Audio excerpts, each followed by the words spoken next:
아멘. 저는 오늘 사도행전 7장 30절에서 43절 말씀을 중심으로 해서 거룩한 땅에 서 있습니까? 하는 제목으로 하나님 말씀을 증거하겠습니다. 오늘 본문은 우리가 잘 아는 스데반 집사님, 예루살렘 교회 최초의 순교자신데 그 스데반 집사님이 마지막 순교당하기 직전에 하신 그 설교의 내용이 오늘 읽은 본문입니다. 물론 전체는 아니지만 거기서 오늘 필요한 말씀만 우리가 골랐습니다. 그러니까 순교당하기 직전에 말씀을 전한다. 뭐 그걸 모르겠어요, 분위기를. 이 사람들이 나한테 적대적인지 나한테 호의적인지가 알죠. 그 스데반 집사님을 죽이려고 눈이 충혈돼 가지고 붉은 눈을 가지고 지켜보는 사람들 앞에서 설교를 한다? 쉬운 일이 아니죠. 그렇지 않습니까? 막 환영하고 막 듣기를 사모하고 그런 무리들 앞에서 설교하는 것은 신나는 일이지만 이거는 속에 악한 마음을 품고 설교자를 죽이려고 하는 그런 나쁜 시도를 가지고 있는 무리들 앞에서 하나님의 말씀을 설교한다? 결코 쉬운 일이 아니죠. 그렇잖아요? 말 한마디 잘못하면 이제 돌이 날라올 판인데. 근데 이러한 그 가장 절체절명의 순간에 스데반 집사님의 설교는 어떤 설교냐? 진실되다. 거짓될 일이 없고 자신을 꾸밀 필요도 없어요. 멋있게 보일 필요도 없어요. 설교자들이 저지르는 많은 실수 중에 하나가 뭐냐면 자기를 꾸미려고 하는 것이 강해요. 사람이 그렇잖아요. 우리 기독교 TV 같은 데 보면 간증 나오는 사람들이 있단 말이에요. 자기가 겪었던 일들을 간증하는데 물론 뭐 대다수가 다 올바르게 간증을 하고 있지만은 간혹 가다 보면 거기에 살이 조금 붙어버린단 말이에요. 자기를 포장하고 살이 붙어버리고. 설교자가 받는 유혹이에요. 좀 더 어떻게 하면 멋있게 얘기할 것인가? 어떻게 하면 내 설교가 사람들에게 매력적으로 들릴 것인가? 그래서 연구를 한단 말이에요. 스데반 집사님은 그런 설교가 아니에요. 이거 목숨을 내 던지고 하는 설교란 말이에요. 거기 무슨 멋을 부릴 이유가 있겠습니까? 진실, 생명의 복음만을 전한다. 하나님 백성으로서 이 땅에서 우리가 어떻게 살아야 될 것이냐? 그 얘기를 하고 있는 거예요. 지금 스데반 집사님의 설교를 듣는 그 백성들은요, 이방 나라 사람들이 아닙니다. 다 하나님 백성이라고 하는 이스라엘 사람들이란 말이에요. 그 이스라엘 사람들을 향해서 너희들이 하나님의 자녀냐? 그러면 하나님의 자녀가 어떻게 살 것인가를 한번 말씀을 들어봐라 그 얘기입니다. 그리고 너희들이 저지르는 죄가 무엇인지를 깨닫고 죄에 대한 신랄한 회개가 있어야 되지 않느냐? 이것이 오늘 설교의 말씀입니다. 그 중에 저는 오늘 30절 말씀부터 보면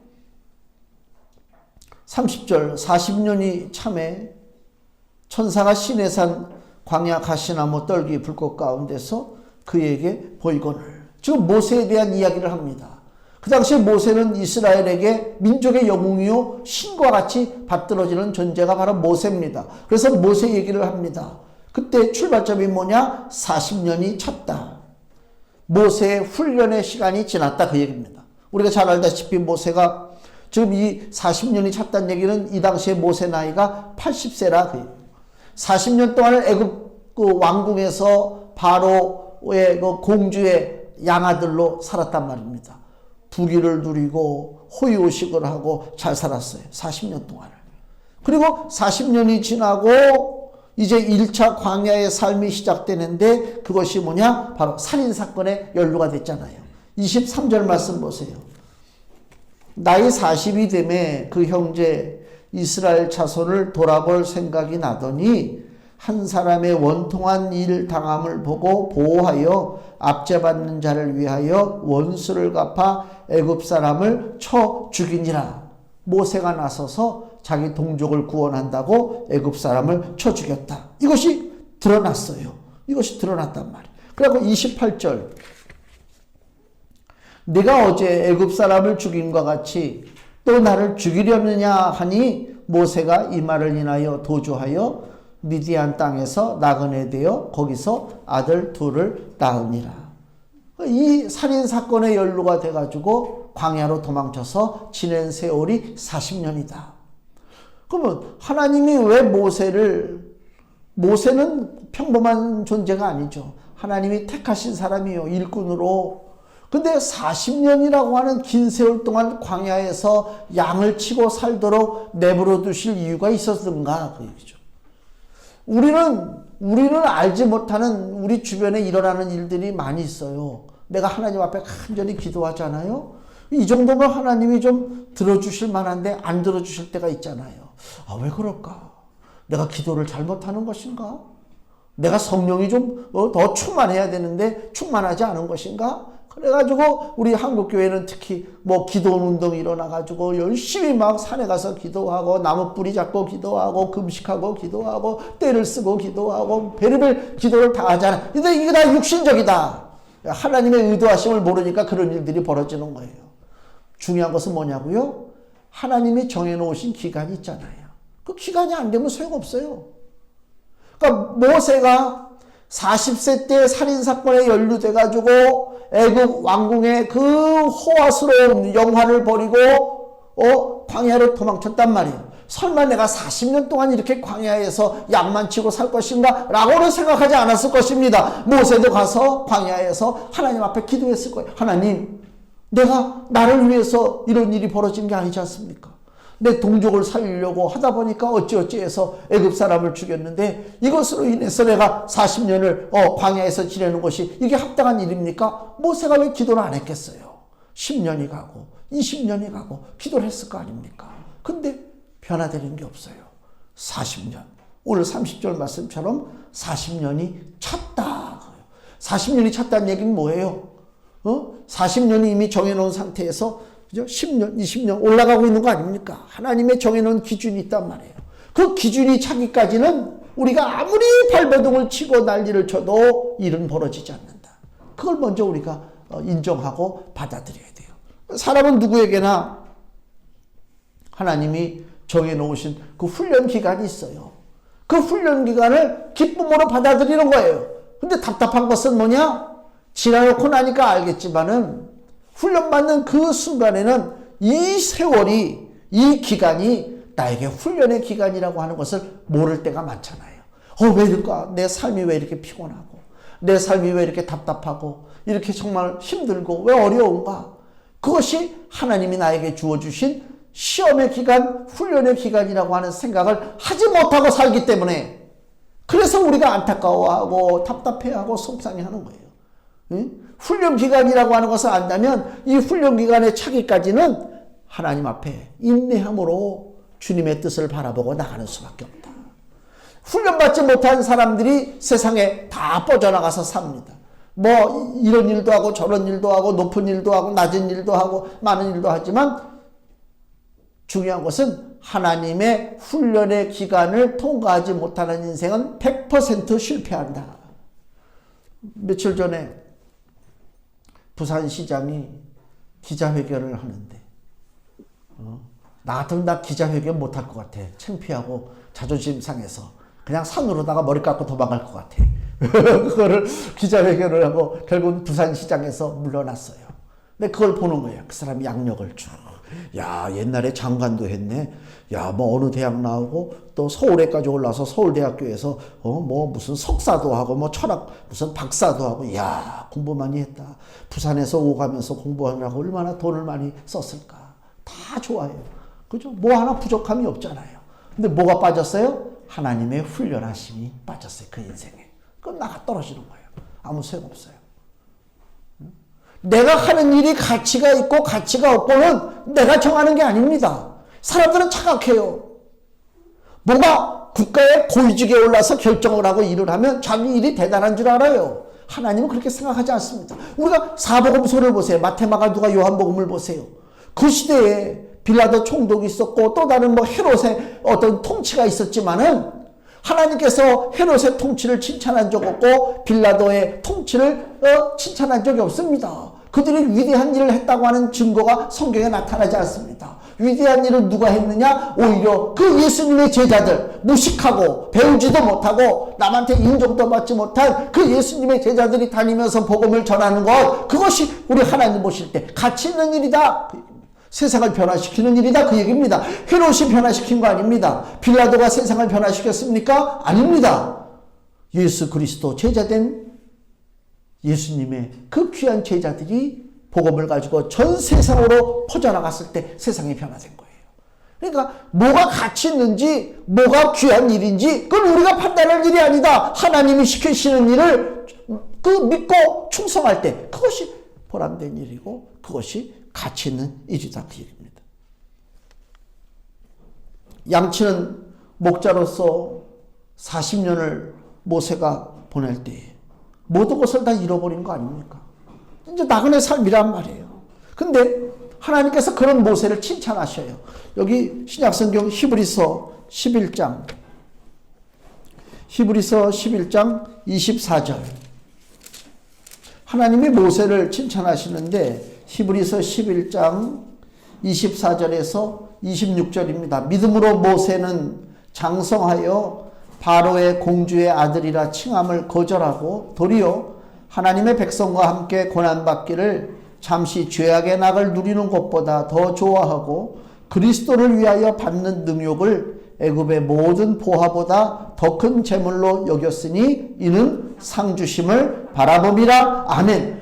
여기 지금 모세에 대한 평가가 나오는데요. 너무너무 멋지지 않습니까? 이야, 모세가 하나님의 백성과 함께 고난받기를 더 좋아했다. 그 애굽 왕궁에 머물러서 죄악의 낙을 누리는 거 그거 다 던져버리고 예수님을 위해서 능욕을 받았는데 애굽의 모든 보화보다 그 능욕받는 것, 고난받는 것, 핍박받는 것을 더 큰 재물로 여겼다. 모세가 그랬단 말입니다. 대단한 사람 아닙니까? 모세에 대한 하나님의 평가가. 근데요, 하나님께서 모세를 그 시내산 그 가시나무 떨기 가운데 부르실 때에 모세 한번 반응을 보세요. 모세가 진짜 믿음이 충만해가지고 주여 내가 여기 있나이다. 나를 보내소서. 막 그냥 내가 이때까지 40년을 기다렸습니다. 주님이 나를 불러주실 날을 내가 기다렸습니다. 나에게 일만 맡겨주십시오. 내가 생명을 바쳐서 일하겠나이다. 모세가 그런 반응을 보였겠는가? 성경은 그렇게 얘기하지 않습니다. 출애굽기 4장을 보세요.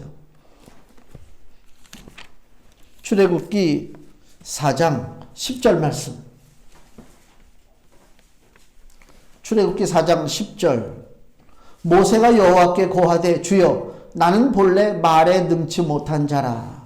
주께서 주의 종에게 명하신 후에도 그러하니 나는 입이 뻣뻣하고 혀가 둔한 자니이다. 한 발 물러서는 거예요. 하나님이 사명을 주셨는데 모세가 한 발 물렀습니다. 13절. 모세가 가로되 주여 보낼 만한 자를 보내소서. 그리스도를 위하여 받는 능력을 애굽의 모든 보화보다 더 귀하게 여겼다고 했다면 하나님이 모세를 불러주실 때 이런 말을 할 수가 있습니까? 주여 보낼 만한 자를 보내소서. 그렇잖아요. 일을 해야 되는데 야 이것 좀 와서 너 좀 도와야 되겠다. 저는 못합니다. 할 만한 자를 쓰시옵소서. 그러면 그 주인의 마음이 어떻겠어요? 뭐 이런 애가 다 있어. 그렇지 않습니까? 모세는 지금 그런 태도를 보이고 있단 말이에요. 출애굽기 4장 14절 하나님이 어떻게 반응을 보이십니까? 출애굽기 4장 14절 여호와께서 모세를 향하여 노를 바라시고 화를 내셨단 말이죠. 하나님이 모세가 칭찬받는 믿음, 그 애굽의 모든 보화보다 주의 복음을 위하여 고난받는 것을 즐겨했다고 하는 그 놀라운 믿음을 가진 모세라면 하나님께서 화를 내실 필요가 없죠. 주님이 모세를 향해서 화를 냈단 말이에요. 그러면은 어떻게 히브리서 11장 우리 조금 아까 읽은 24절에서 26절 말씀에 하나님께서 이렇게 칭찬해 주셨느냐. 하나님께서 엄청나게 후하게 점수를 주신 거예요. 그렇잖아요. 진짜 믿음이 충만하고 은혜가 충만하고 사명감이 충만해서 상을 줬다? 그런 관점으로 보면 안 된단 말이에요. 그런 관점이 아니란 말이에요. 성도들이요, 특별히 신령하지 않고요, 거룩하지 않고 능력이 없더라도 마음에 담아두지 마세요. 염려하지 마세요. 이 한국교회 그전까지 이 분위기를 보면 마치 무슨 상급을 받으려면 있는 힘을 다해서 충성하고 그냥 거룩을 쫓아서 달려나가고 이거 세상 사람들이 사는 거하고는 우리는 완전히 동떨어진 그런 전혀 별개의 세상에서 사는 것 같이 살아야 그게 믿음이 있는 것 같고 그게 축복받는 줄 알았어요. 그러다 보니까 무슨 현상이 벌어지느냐? 위선적인 태도가 나오는 거예요. 교회에서는 열심을 내고 그냥 기도하고 난리를 치는데 세상에 나가면 세상과 달라질 것이 없어요. 저거 교회 다니는 사람이야? 저 예수 믿는 사람이야? 저 사람이 장로래. 아이고, 그렇단 말이에요. 왜 그런 일이 벌어져요? 내가 장로가 됐으면 진짜 거룩해야 되고 은혜가 충만해야 되고 믿음이 강해야 되는데 그러질 못하잖아요. 그러니까 그 위선적인 행동을 할 수밖에 없어요. 근데 위선적이라고 하는 것은 가면을 쓰고 사는 거란 말이에요. 가면 쓰고 사는 거라고 하는 것은 24시간 하루 동안 늘 그럴 수가 없잖아요. 우리가 마스크 쓰고 예배 드리지만 집에 가서도 마스크 쓰고 계십니까? 아니잖아요. 밥 먹을 때 마스크 쓰는 거 아니잖아요. 위선이라고 하는 것은 마스크요 가면인데 그 위선은요 남이 나를 볼 때 나를 모르는 다른 사람이 볼 때는 내가 마스크 쓸 수 있어요. 가면을 쓸 수 있단 말이에요. 위선을. 그러나 나를 아는데 가족 앞에서 내가 마스크 쓸 수 있습니까? 왜 그러지? 안 그러다가? 그렇잖아요. 그러니까 이중적인 생활이 이게 몸에 밴단 말이에요. 이중적인 생활이. 그래서 목사 자식들이 교회 안 나오는 사람들이 많아요. 장로 자식들이 교회 안 나오는 사람들이 많아요. 왜? 잘 알잖아. 위선적인 거를. 그렇지 않습니까? 그게 문제라니까요. 그럼 우리 위선될 필요가 없어요. 거룩하지 못해요. 우리가 뭐 이렇게 거룩합니까? 우리가 뭐 이렇게 대단합니까? 부족해요. 그래도요, 한 가지. 모세가 왜 칭찬받았어요? 그 애굽의 영화를 누릴 만한 자리에 있었음에도 불구하고 아무 소리 안 하면 그냥 눈 하나 싹 감고 살면 이스라엘 백성이 고통을 당하든지 말든지 내가 눈 하나 싹 감아버리면 난 애굽의 왕자로서 잘 먹고 잘 사는 거예요. 근데 그걸 두고 보지 못하는 거예요. 그 죄된 것을, 그 더러운 것을 내가 두고 보지 못하는 거예요. 우리말에 입이 방정이라고 그러잖아요. 그냥 부패된 거, 잘못된 걸 위선 떠는 걸 보면요. 이 입이 가만히 있지 못해. 부들부들 떨어. 저도 그래서 텔레비전 보다가 이렇게 비판을 자주 하는 그런다고 그랬잖아요. 도저히 못 봐주겠어. 내 입이 방정이야. 입으로다가 막 공격을 한단 말이야. 모세가 그랬단 말이에요. 모세가. 그 얘기는 무슨 얘기냐면은 내가 비록 이 땅에 살아가고 있지만 나는 이 땅에 속한 존재가 아니야. 내가 애굽의 밥을 먹고 산다고 해서 내가 애굽 사람이야? 아이고, 나는 하나님의 택한 선민족, 이스라엘 백성, 히브리 민족이야. 그 생각이 있단 말이에요. 그 생각이. 그러니까 우리 성도들이 다시 한번 얘기하면 특출나게 믿음이 충만하고 은혜가 충만하고 은사가 넘치고 거룩하고 그래서 하나님이 칭찬해 주시는 것이 아니라 비록 우리가 똑같은 모습으로 이 땅에 살아가고 있지만 나는 이 세상 사람하고 틀려. 나는 하나님의 자녀야. 내가 죄하고 침범할 것 같아? 나는 죄하고는 난 담을 쌓고 산다. 난 죄하고는 내가 관계가 없다. 그러한 믿음의 자세, 태도만 가지고 있다면 하나님께서 우리를 축복하시고 칭찬해 주시는데 모세에게 하신 그 놀라우신 축복과 칭찬이 우리에게도 그대로 적용될 줄로 믿습니다. 그래서 여기 에베소서 1장을 한번 보세요. 하나님이 어느 정도로 축복해 주시냐면 에베소서 1장 3절에서 6절 말씀입니다. 신약성경 309페이지 에베소서 1장 3절에서 6절에 우리에게 주시는 하나님의 귀한 칭찬과 상급인데 찬송하리로다. 하나님 곧 우리 주 예수 그리스도의 아버지께서 그리스도 안에서 하늘에 속한 모든 신령한 복으로 우리에게 복 주시되 곧 창세전에 그리스도 안에서 우리를 택하사 우리로 사랑 안에서 그 앞에 거룩하고 흠이 없게 하시려고 그 기쁘신 뜻대로 우리를 예정하사 예수 그리스도로 말미암아 자기의 아들들이 되게 하셨으니 우리를 하나님의 자녀로 만들어 주셨어요. 이는 그의 사랑하시는 자 안에서 우리에게 거저 주시는 바 그의 은혜의 영광을 찬미하게 하려는 것이라. 아멘. 자, 여기 보면요, 하나님이 우리를 칭찬하시고 복을 주시는데 3절에 하늘에 속한 모든 신령한 복으로 우리에게 복 주시되 그랬습니다. 신령한 복을 주십니다. 신령한 복이 뭐예요? 빼앗기지 않을 복, 사라지지 않을 복이요, 없어지지 않을 복입니다. 세상의 복은요, 세상의 복의 특징은요, 없어지는 거예요, 사라지는 거예요. 그걸 알고 싶으면요, 예배 끝나고 난 다음에 저기 어디 저 공원 같은 데 한번 가보세요. 꽃이 얼마나 예쁘게 그죠? 폈는지 몰라요. 난 색깔을 잘 얘기할 수가 없어서 빨간색, 분홍색 뭐 이런 색깔 꽃들이 쫙 펴 있잖아요. 그게 복이에요. 세상 복이에요. 근데 조금 있어 보세요. 그 꽃이 어떻게 돼요? 다 떨어져요. 목련? 하얀 게 목련인가? 목련이 얼마나 예뻐요. 멋있잖아요. 우리 아파트 거기에도 보면 목련이 쫙 조금 바람만 불면요, 잎사귀 다 떨어져. 앙상해. 그게 세상의 복입니다. 근데 하나님이 우리에게 주시는 복은 무슨 복이냐? 신령한 복이라 없어지지 않을 복입니다. 예수님께서 마리아를 칭찬하시는 그걸 우리가 알잖아요. 누가복음 10장 42절. 누가복음 10장 42절. 그러나 몇 가지만 하든지 혹 한 가지만이라도 족하니라.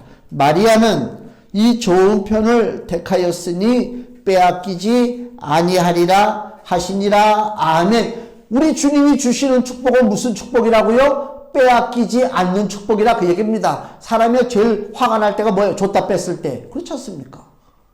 요새 나라에서 그 뭐 재난 무슨 그거 돈을 주잖아요. 뭐 이게 저기 신용카드, 선불카드. 아, 그것 때문에 좀 기분 나쁠 때가 많아요. 자존심 상하고. 그랬다 그러잖아요, 집사람. 열심히 그 되는 줄 알고 그냥 물건을 잔뜩 그냥 막 산 거지. 이야, 이게 웬적이냐, 그냥. 딱 계산은 안 되는데요. 그러고 이게 뭐야? 사람 이게 꼴이 뭐야, 이게. 지난번에 그 됐다고 그래가지고, 아, 좋다. 곰탕을 한번 먹어봐야 되겠다. 야, 이럴 때 곰탕 안 먹으면 언제 먹나? 응? 그래가지고 이제 곰탕집을 갔어요. 전주 곰탕이라고 저기 있어요. 가가지고, 야, 신나. 안 된대. 그래서 내 카드로 했어요. 그냥, 야, 이게, 응? 응? 줬다 뺏는 게 제일 싫어. 근데 세상의 복이 줬다 뺏는 거예요. 차라리 주지나 말지. 응? 하나님은 그렇지 않습니다. 너희가 이 좋은 편을 택하였으니 빼앗기지 아니하리라. 말씀을 받으세요. 빼앗기지 않는 복을 하나님이 우리에게 주신다. 40년 끝날 것 같지 않았던 모세의 그 양치기 생활이 40년 만에 졸업했습니다. 이제 새 길이 열립니다. 우리가 인생을 쭉 지나오면요, 지금 이제 뭐가 내 앞에 주어졌잖아요. 그럼 과거는 다 쓸데없는 것인가? 그게 아니고요. 그게 다 하나님의 의미가 있는 내 훈련 기간이잖아요. 40년이 찼단 말이에요. 이게 다 의미가 있어요. 응? 하나님의 뜻을 이루기 위한 과정이란 말이에요. 모세는 질그릇이고 하나님은 토기장입니다. 질그릇을 만들 때 어떻게 해요? 그 진흙을 갖다가 틀에다가 갖다 올려놓잖아요. 그리고 그 토기장이가 막 이 틀을 돌려가면서 손으로다가 막 이렇게 쳐대가면서 만든단 말이에요. 그리고 나중에 완성되고 또 불에 들어가가지고 한번 그 센 불에 굽고 나면 그냥 도자기처럼 바짝바짝. 우리는 그것만 봐, 결과물을 보기 전에 진흙으로 틀에 올려줘서 이리 굴리고 저리 굴리고 이리 맞고 저리 맞고 이리 돌아가고 저리 돌아가고 불에 들어가서 뜨겁게 데워지고 이게 다 훈련이란 말이에요. 우리 인생에. 그것을 내가 인정을 해요. 인정을 해야 된단 말이에요. 그렇다는 얘기는 무슨 얘기냐면 지금 우리 삶 속에 벌어지는 이해할 수 없는 많은 고통과 어려운 일들이 실은 나중에 지나놓고 나니까 아, 하나님께서 나를 축복의 그릇으로 쓰시고자 나를 이렇게 만들어 주시는구나. 그걸 깨닫는 날이 온다니까요. 근데 내가 왜 그걸 모르고 저걸 왜 저렇게 속상해했을까? 응? 그때는 이리 치고 저리 치고 그렇게 쳐야 이렇게 멋있게 만들어지는 거 아닙니까? 하나님 더 나를 좀 쳐주시옵소서. 참 그랬어야 되는데 그러지 못하고 아이고 하나님 왜 그러신가요? 원망만하고 불평하고 좌절하고 그랬다는 거 아닙니까? 우리는 그 인생을 봐요. 하나님 빈틈없는 분이에요. 하나님 그냥 인생을 만들어 가시는 분이 아니란 말입니다. 내 삶 속에 벌어지는 일들 주님 모르시는 것이 없어요. 주님의 허락하심 속에 일어나는 일이란 말이에요. 지금은 이해되지 못하는 일이라 할지라도 때가 되면 이것이 40년이 참에 모세에게 허락하신 것처럼 내 인생에게도 뭔가 채워져야 그 다음 단계로 넘어가도록 만들어 주시는 것이다. 그 얘기입니다. 또 여기 33절 보세요. 주께서 가라사대 네 발에 신을 벗으라. 너 섰는 곳은 거룩한 땅이니라. 우리가 섰는 것이 거룩한 땅이에요. 발에 신을 벗으라. 무엇 때문에 우리가 바쁘게 살아가고 있는가? 내가 주인 노릇하고 내가 열심히 움직여야 먹고 살 수 있으니까 그래서 바쁘게 일할 수밖에 없습니다. 베드로처럼 밤새도록 고기를 잡고 수고했으나 허탕칠 때가 돌아올 때가 있어요. 내동 잡히던 고기가 또 고기잡이로다 뼈가 굵은 이 베드로가 그날 고기를 못 잡았어요. 어느 날 하필 예수님이 내 배에 타신 날. 야, 이건 체면이 뭐 말이 아니지. 좀 주님 앞에 내가 뭔가를 좀 멋지게 보여줘야 되는데 내동 잘 잡히던 그 고기가 하필 예수님이 내 배에 타서 하나님의 말씀을 선포하고 그랬던 날에 그 예수님 앞에 내가 보일 것이 아무것도 없다. 체면이 구기고 자존심이 상했습니다.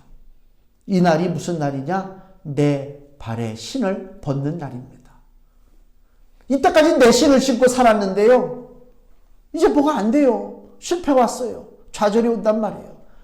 이게 뭐라고요? 내 발에 신을 벗어야 될 날이구나. 다른 말로 이 날이 축복의 날입니다. 그래서 예수님이 누가복음 5장에 그러잖아요. 야 시몬아 저 깊은 데로 가서 그물을 던져라. 그 얘기잖아요. 그때 시몬이 뭐라고 그래요? 주여 밤이 맞도록 우리가 수고하였지만 실패했잖아요. 그러나 내가 말씀에 의지하여 그물을 던지리이다. 그 얘기 무슨 얘기입니까? 내가 이제 주인 노릇 그만하고 내 인생의 주인의 자리에서 내가 물러나와서 주님이 내 인생의 주인 노릇을 하도록 자리를 만들어 주겠다 그 얘기입니다. 자, 베드로가 예수님을 볼 때에 예수님은 복음 전파자잖아요. 그 당시에. 뭐 하나님의 아들이라고 하는 고백을 하기 전이니까. 복음을 전하는 교사입니다. 그 이전에 예수님은 직업이 뭐예요? 목수잖아요. 목수요. 건축가란 말이에요. 고기잡이에 대해서는 전혀 뭐 전문성이 없잖아요. 근데 예수님은 능치 못함이 없으셔서 어부보다도 더 고기를 잘 잡으시는 분이 예수님이시고 농사하는 농사꾼보다 농사를 더 잘 짓는 분이 우리 예수님이시고 건축하는 사람보다 더 건물을 잘 짓는 분이 우리 예수님이시라. 왜? 예수님은 하나님이시기 때문에 그렇습니다. 그 예수님 앞에 베드로가 자리를 내준 거예요. 주님 나의 자리에 오시옵소서. 밤이 맞도록 내가 수고를 하였으나 얻지 못하였습니다. 그러나 내가 이제 말씀을 의지하여 그게 무슨 얘기예요? 내가 이제 주인 노릇 안 합니다. 주님이 나의 주인 되시죠. 내가 고기잡이 생활 좀 몇십 년 했다고 그거 가지고 어깨 으쓱거리고 여기에서는 내가 최고다? 아이고 그건 몰랐을 때 얘기죠. 우리가 각자 하는 일이 틀리죠. 다 틀려요. 그러나 예수님은 여러분이 하시는 모든 일의 전문가가 되신다 그 얘기입니다. 그 얘기는 무슨 얘기요? 후히 주시고 꾸짖지 아니하시는 주님 앞에 구하라는 것입니다. 내 지혜와 내 짧은 식견 갖고 살지 말고 주님의 놀라우신 지혜와 주님의 놀라우신 능력을 우리가 의지하고 주님 앞에 구하는 거예요. 기도가 그거예요.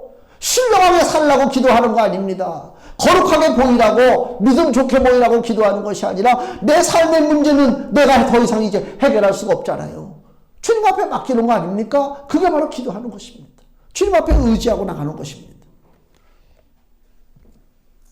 너 섰는 것은 거룩한 땅이라고 그랬잖아요. 다 벗어버리고 나가는 것입니다. 과연 성도들은 거룩한 땅에 서서 살아가고 있는가? 내 신을 벗고 있는가? 거룩한 땅에 선 사람. 내 방식을 아직도 고집하고 있는가? 내 경험. 어린아이들이 그 길을 건널 때 건널목에서 이렇게 한번 자세히 보세요. 꼬맹이들이 어떻게 하고 길을 건너나. 열의 열이면요, 다 손들고 건너요. 특히 유치원 정도 나이들 있잖아요. 난 너무 걔네들 보면 귀여워 죽겠어. 엄마하고 아빠는 뭐 싱싱대고 걸어가는데 왜? 파란불 켜 있으니까. 근데 애는 파란불하고 상관없어. 배운 대로 손들고. 가기도 힘들어 죽겠는데 그냥 손까지 흔들고 걸어간다. 나 그거 볼 때마다 예수님이 뭐라 그래요? 어린아이 같지 아니하면 천국에 못 들어간다고 그랬잖아요. 우리가요, 믿음이라고 하는 것은 뭐 이성적으로 판단하고 지식적으로 판단하고, 물론 뭐 배울 건 배우고 알 건 알아야 되겠지만, 순종이라고 하는 개념에 있어서는 주께서 나에게 말씀하실 때, 주님, 내 경험과 내 지식으로 봐서는 이거 아닌데요. 그렇게 하면 안 되지. 그렇잖아요. 어린아이가 왜 파란불인데 뭐 손을 댄다고 차가 쓰나? 파란불이면 다 차가 쓰는 거야. 그리고 아이가 손을 내리기 시작할 때 그때부터 걔는 부모의 말을 안 듣는 애가 되는 거예요. 그렇잖아요. 응? 뭐 파란불이든 빨간불이든 무조건 길 건널 때 손 들어라. 그대로 가는. 우리도 마찬가지야. 하나님의 말씀대로 순종하고 나가는 것입니다. 이게 신발 벗는 거예요. 뭘 따지는 게 아니란 말입니다. 내 이성으로 따지는 게 아니잖아요. 여리고성 무너뜨릴 때 하나님이 여호수아에게 뭐라고 그랬어요? 그 전에 여호와의 군대 장관이 나타났잖아요. 칼을 빼들고 여호수아가 당신은 우리 편입니까? 누구 편입니까? 그럴 때 야, 나는 여호와의 군대 장관으로 여기에 왔느니라. 여호와의 군대 장관이라는 얘기는 그분이 하나님이요. 왔단 말이에요.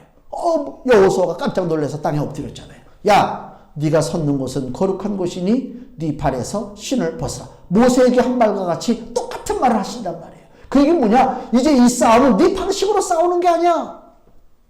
칼과 창으로 싸우는 싸움이 아니란 말이에요. 따지는 게 아니요. 무조건 한 바퀴 돌라고 해서 이건 전략적으로 말이 안 되죠. 어떻게 그 성을 한 바퀴씩 돈다고 이게 일이 해결됩니까? 시간만 낭비하고 저 사람들 방비만 더 든든하게 만드는 것이지. 그렇게 얘기하는 사람들도 있었을 것입니다. 그러나 하나님은 다 개의치 아니하십니다. 그냥 믿음으로 순종하고 따라와라. 어린아이가 손드는 것처럼. 그게 믿음이에요. 복잡한 거 아닙니다. 산에 올라가서 나무 뿌리 붙잡고 기도한다고 그 사람 믿음 좋습니까? 그러면 한국교회가 그렇게 많이 기도하고 그렇게 기도원에 가서 많이 기도했으면 벌써 복음화가 되고 한국이 바뀌었어야지. 뭐가 복음화가 됩니까? 잘못된 신앙이요. 잘못된 신앙이요. 그냥 어린아이 같아야 돼요. 하지 말라고 그러면 하지 마세요. 하라고 그러면 네 그러고 하세요. 이렇게. 그거요. 그게 신을 벗는 거예요. 우리가 과연 거룩한 땅에 섰느냐 이 문제입니다. 예수 그리스도가 내 안에 들어오셔야 돼요. 자, 히브리서 12장 1절 우리 금주 말씀을 보세요.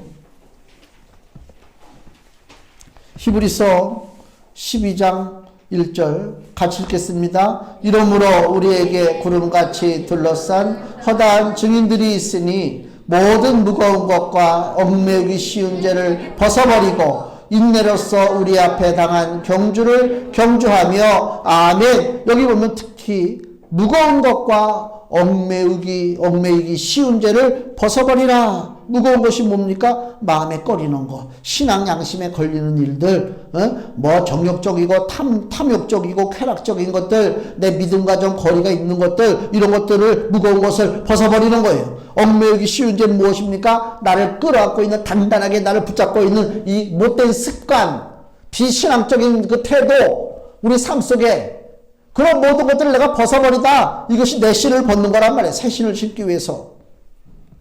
그러고 나서 히브리서 12장 2절에 믿음의 주요 또 온전케 하는 이인 예수를 바라보자. 온전케 하시는 이 예수를 바라보자 그 얘기입니다. 즉 내 신을 벗었으면 믿음의 신을 신어야 될 거 아닙니까? 예수님이 주시는 신인데 예수님을 바라봐야 되는 것입니다. 모든 인생 속에 예수가 빠져버리면 그 인생은 완성되지 않습니다.